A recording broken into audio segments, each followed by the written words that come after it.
keep looking at my eyes, please. Okay, so let's talk. So originally, how it goes and how it came out. So if you want to talk about ancient Greece, then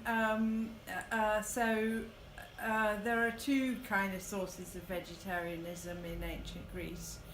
One is philosophical, and that grows out of also. Well, it's difficult to say whether it's philosophical or religious because there's a group called the Pythagoreans. What's that? And the Pythagoreans are followers of Pythagoras. And they and some other groups in ancient, well, it wasn't in mainland Greece, but in southern Italy, which was a Greek colony, they had theories of reincarnation, where the soul goes from human beings to other animals and from other animals to human beings. So there's life after death in another incarnation. And together with that kind of understanding of animals and humans as interlinked and akin, there's also so the it's all about idea. the respect. Well, it's about treating animals as members of your own family.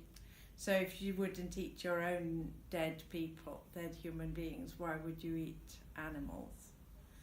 But also sometimes it was just particular animals that they didn't eat. So there's a sort of ritual aspect to it. So have they have any worries?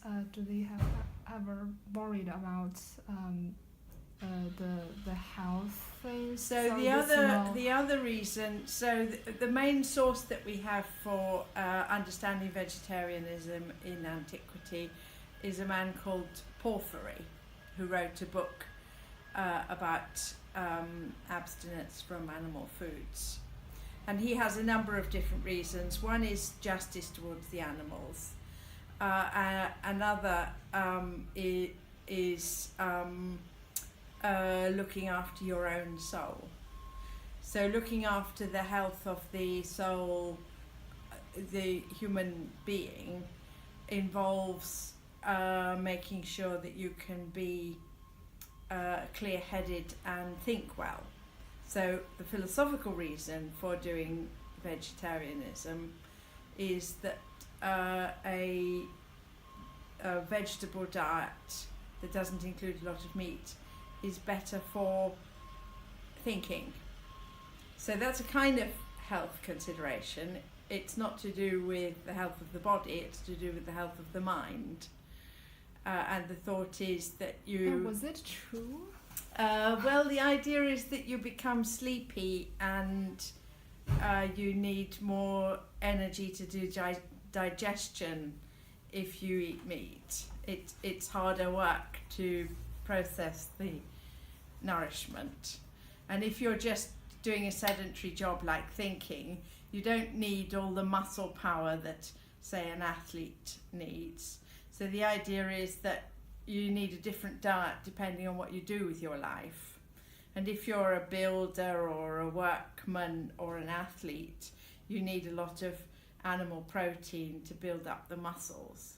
But if you're a philosopher, you don't want that. You want a diet that is good for the mind.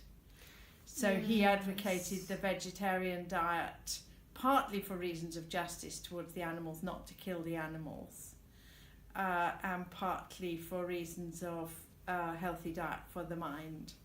Mm-hmm. And what we can see now, the vegetarianism is a big different than the ancient thinking. Well, I think people have a lot of different reasons for being vegetarian or vegan now. Sometimes it's supposed to be healthy for the body. Right now is a big part of the That's part of it. Sometimes it's for climate change reasons, for environmental reasons. A lot of people I know think that you should not eat meat because grazing animals is more damaging to the environment. And so in terms of carbon dioxide and so on. It's better to grow vegetable food than animals. I don't entirely agree with that view. And so some people do it for health reasons, some people do it for environmental reasons, and some people do it for reasons of respect for the animals, that to animal rights, and thinking that we don't have a right to kill animals for our food. And some people have all three of those reasons. Obviously, Yeah. many people think that it's better for health, better for the environment, and better for ethical reasons. So what's your last question is, what's your personal thinking that they do you think Asian people or the people in the modern world, it's reasonable to do that? Do you think it's reasonable to be a vegan or To be a vegan. or will you recommend the others? So I myself wouldn't recommend it because I think that it's actually not easy to be healthy, and that actually procuring a healthy diet, especially on a vegan diet, procuring a healthy diet is very, very difficult, and involves importing things like avocados and chia seeds and all sorts of exotic things that have to travel a long way. So, and exploit various kinds of indigenous people and so on, and take the resources from places where they grow to northern climates like this, where we can't grow enough for a healthy diet that's vegan, because in these climates traditionally people raised animals for milk and eggs and so on to supplement the diet, and you can't live on a local diet and be healthy and be vegan. So I think for reasons of climate change and carbon emissions, we should use the resources that we have locally, and in some cases the resources that we have locally are better used for grazing animals. For example, hills, green grassy hills, they don't necessarily produce food so well if you're trying to grow crops, but animals that can graze on grass can convert the grass to usable protein and milk, and it's traditional to milk animals that have grazed on our grass. So I would think that it's better to live on the local normal diet. But that said, I don't think that we should have factory farming. I don't think that we should exploit animals and eat more meat and dairy produce than we need. So I would advocate lower intake of meat and more natural rearing of animals, more humane farming in small farms. So I think I don't think that any of the arguments I'm wondering for vegetarianism or veganism actually work. In fact, I think vegetarianism is inconsistent. So what do you think that to be a vegan is an advanced thinking, or it's I higher, think it's too simple-minded. It's simple-minded because it doesn't think about the global consequences of a world with no animals, and I don't think we have a right to grow food on all the on all the areas that used to be inhabited by animals. I think animals have a right to live here too, and domestic animals included. I think that chickens have a right to live, that cattle have a right to live, that sheep have a right to live. And if we take away all their pasture and eliminate meat from the diet, that we are effectively eliminating those animals, and those animals would have no right to live here because we would have farmed everything for human consumption. And really, we don't have a right to the planet in that way. It's not ours to feed just the human population. We should be feeding animals as well. And if the animals also feed the human population, that's the traditional way it's always been.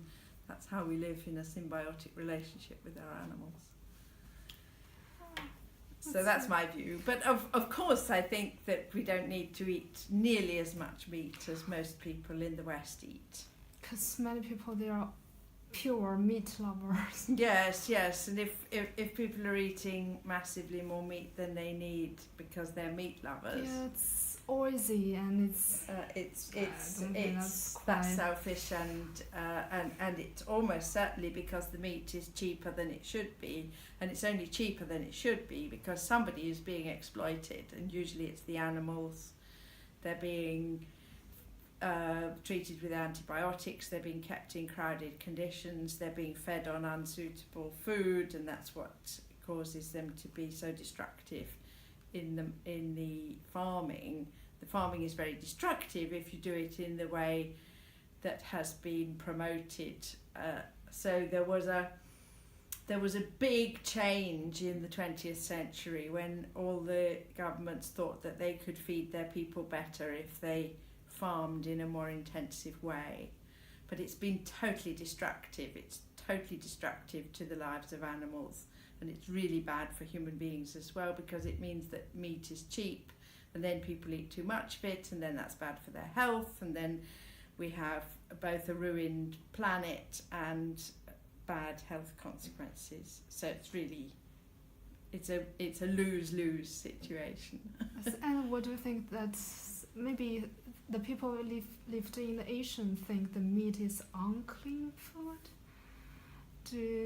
Some people think that it's unclean. Which people in particular are you thinking Jews, of? I think. Oh, Jews. Okay, so Jews and Muslims have some food that they think is unclean. Also Hindus. Do you think that doesn't make sense? Or is that that's those are things to do with kind of ritual traditions. Of course, we have it in ordinary Western Christianity as well. Not that it's forbidden by God, but there are some animals that we don't eat. For example, in England, we don't eat horse. In France, they eat horse meat, but in England, we don't eat horse meat. Why not? Absolutely no reason except that horses are categorized as one kind of animal, the kind that you don't eat.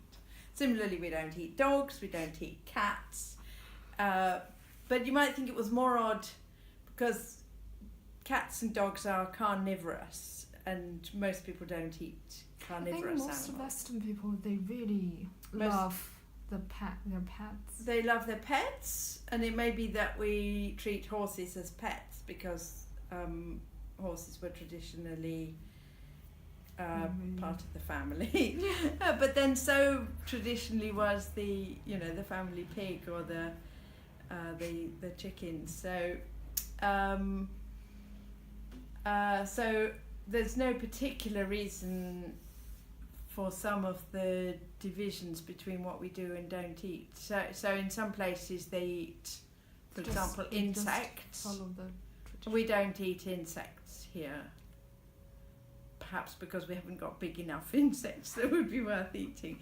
But we don't eat worms or slugs, or except in conditions of famine, we wouldn't eat most of the animals around us. We just eat the ones that, pigs, sheep, cows, calves, lambs, rabbits,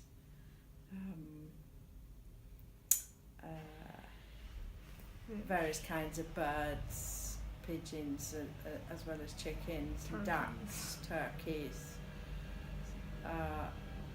But really, that's quite a limited set of things that we eat that are regarded as meat for food. Yes. Some of it's wild. Yes, venison, of course, deer. So some wild things, fish. Most fish, but not all fish. perhaps because some of it's horrible. Sharks. So the rules about what you do and don't eat are not really to do with health, because many of the things that we don't eat would be perfectly healthy to eat. So similarly, other cultures that have forbidden pork in the Muslim and Jewish traditions, or beef in the Hindu traditions and so on, it's not clear why those are forbidden. They're obviously forbidden for ritual uncleanness, but what does uncleanness mean? It means something like, well, it's not suitable for eating. But what does that mean? That's kind of, to some extent, some people think that it's a way of marking out a particular culture. So you regard the other people who are not in your culture as unclean because they eat something that you regard as unclean. Shellfish as well for the Jews, they don't eat shellfish. So of course you could explain that away. It's common to demythologize these things and say, oh well, they say it's an instruction from God, but really it's about whether the meat is fit for eating in a hot climate. So perhaps shellfish are particularly prone to be, unhealthy because they would be perhaps they don't keep in hot weather. But that would be to kind of ignore the religious side of it, and I think we shouldn't do that because it clearly is actually a religious side to it, and also a cultural one, to do with who you are and your identity and whether you adhere to the rules of the religion. So some of the rules of religion are just rules that you obey for the sake of showing that you belong, and it doesn't matter whether there's a real reason for them. So the same with the Pythagoreans. There are various things that you don't do, taboos. Why don't you do them? Well, because not doing them makes you a proper one of these people. You're part of the in-group. So it's kind of sociological, anthropological explanation for why you don't do the things, rather than a healthy one. So it's just follow the others and follow the groups, follow the rules. But belong to the group and show that you are a committed member of the group by doing all the things that you are supposed to do if you're a member of that group. So you identify yourself as a fully committed member of the team, as it were. Yes, that's right. Okay, that's it. Thank you so much.